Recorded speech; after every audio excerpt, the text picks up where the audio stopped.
L-inizjattiva annwali Children's Dreams li issa daħlet fi 11 l-edizzjoni tagħha komplet tevolvi għall-edizzjoni ta' din is-sena li se tkun qed twettaq il-ħolm ta' 1780 tifel u tifla minn trabi sa 18-il sena. Children's Dreams u proġett uniku bilan li għatta xoqqat ta' tfal vulnerabbli għal-miliet waqt li jkunu għaddejjin minn bosta problemi soċjali u li jkunu qegħdin jgħixu f'sitwazzjonijiet diffiċli.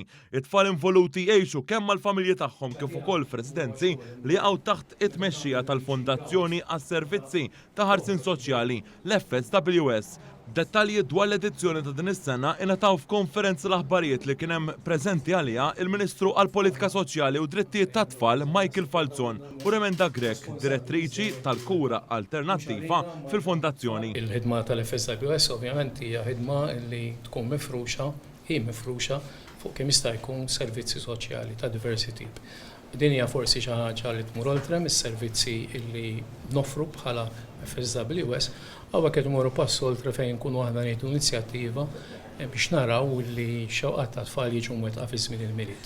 Ġie spjegat kif il-proċess jibda appena xewqat ta' tfal jiġu evalwati minn tim responsabbli biex imbagħad jiġu ippubblikati fil-website www.childrendreams.org. ħalli il-pubbliku jew organizzazzjonijiet ikunu jistgħu jikkontribwixxu biex iwettqu l-istess ħolm ta' tfal.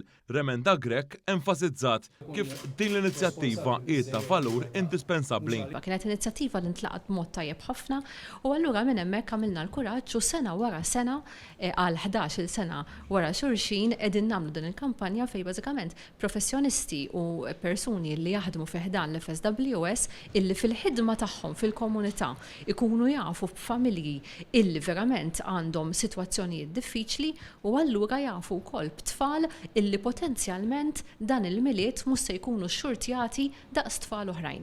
Permezz tas-sit elettroniku www.childrendreams.org u l-paġna uffiċjali ta' Facebook tal-FSWS tingħata promozzjoni u aġġornamenti dwar x'ħolm ikun fadal xi twettaq.